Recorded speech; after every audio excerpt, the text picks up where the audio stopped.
Bidadari itu ibuku. Pembalasan anak laki-lakiku. Part 45. Pov Ali.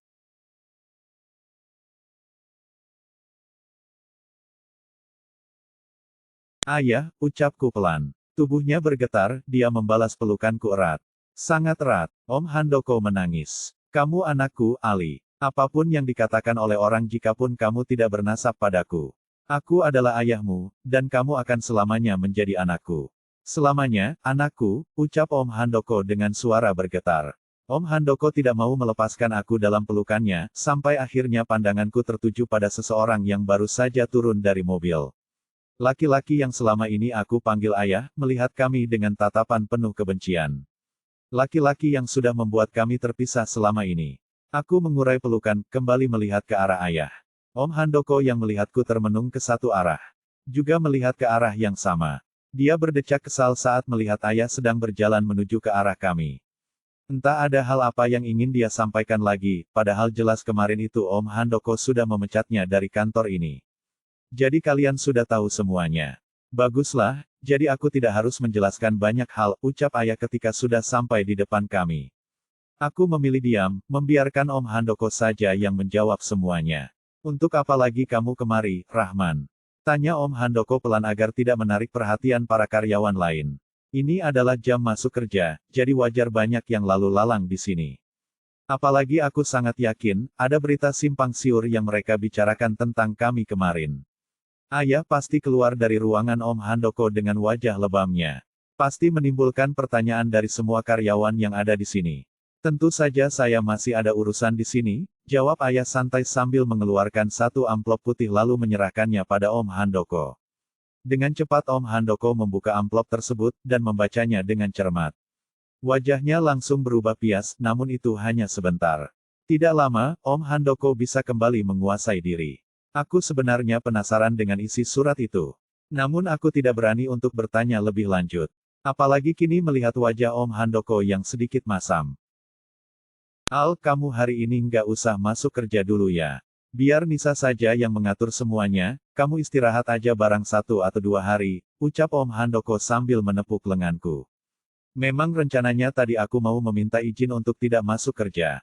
Karena hari ini rencananya aku akan pulang ke rumah ibu. Ada beberapa hal yang katanya juga ingin dijelaskan oleh ibu. Iya, jawabku sambil menganggukkan kepala. Kamu nggak penasaran, Ali? Isi surat itu apa? Tanya ayah padaku. Dia tersenyum tipis dan kembali melihat ke arah Om Handoko.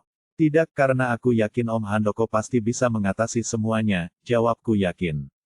Kemudian langsung masuk ke dalam mobil, rasanya aku malas sekali untuk kembali bertengkar dengan ayah. Apalagi jika sampai mendengar kabar yang tidak mengenakan. Sudah cukup kejutan demi kejutan dari ayah untukku. Itu surat dari rumah sakit loh, Al, teriak ayah lagi dari luar.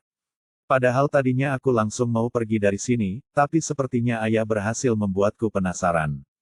Bukan hanya penasaran, tapi aku sedikit mengkhawatirkan Om Handoko. Aku tahu bagaimana liciknya ayah dan istri barunya itu. Mereka pasti melakukan semua cara agar bisa mencapai kemauan. Om Handoko mengetuk kaca pintu mobil, aku langsung menurunkan kaca mobil. Terlihat dia masih memegang surat itu dengan erat. Dia menatapku yakin. Semua akan baik-baik saja, Al. Tidak ada yang perlu dikhawatirkan, ucap Om Handoko sambil tersenyum. Aku mengangguk paham, kemudian langsung menaikkan kaca mobil. Dengan pelan aku menginjak pedal gas, meninggalkan 2 orang laki-laki yang aku panggil dengan sebutan ayah. Entah mengapa di saat seperti ini aku ingin sekali bertemu dengan Alea. Aku merasa tenang ada di dekatnya, dengan melihat senyumnya saja aku bisa merasa nyaman. Tapi saat ini dia pasti sedang kuliah, pasti sangat sibuk jika aku mengajaknya untuk bertemu. Sebaiknya aku memang langsung pulang dulu ke rumah. Nanti malam saja aku mengajaknya untuk bertemu. Aku selalu menjadi seperti orang gila yang senyum-senyum sendiri jika mengingat Alea.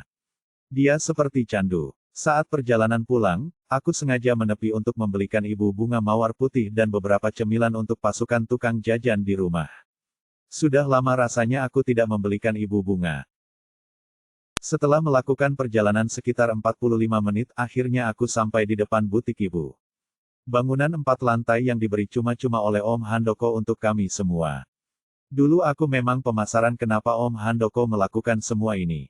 Tapi sekarang aku tahu jawabannya kenapa ternyata cinta mereka masih sama-sama tersimpan rapi. Hal yang paling menyakitkan itu ternyata adalah saat kita saling mencintai tapi takdir tidak menyatukan.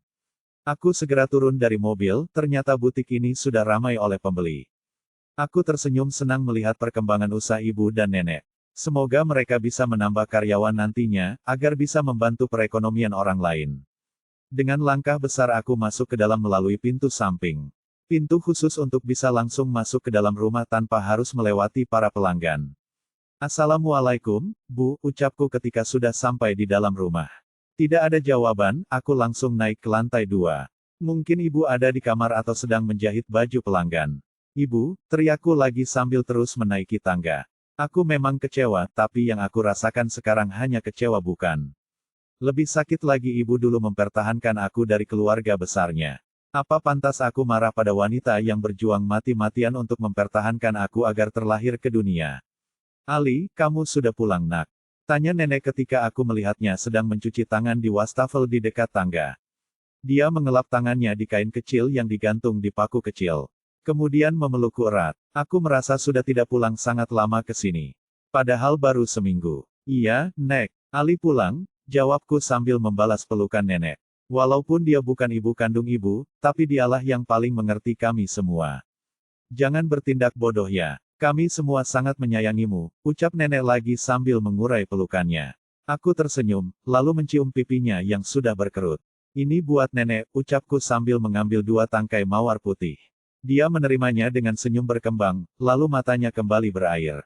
Dia menangis, hati wanita memang sangat lembut. Bahkan sampai mereka sudah menua sekalipun. Ali juga sangat sayang sama nenek, ucapku lagi sambil tersenyum. Ibu mana, Nek? Tanyaku lagi. Nenek menghapus air matanya, lalu menunjuk ke arah kamar. Lagi ngurus Anto kayaknya, jawab nenek. Aku pun berlalu, berjalan pelan masuk ke kamar ibu. Ternyata ibu baru saja siap memandikan Anto, si bungsu yang nasibnya tidak lebih baik dariku.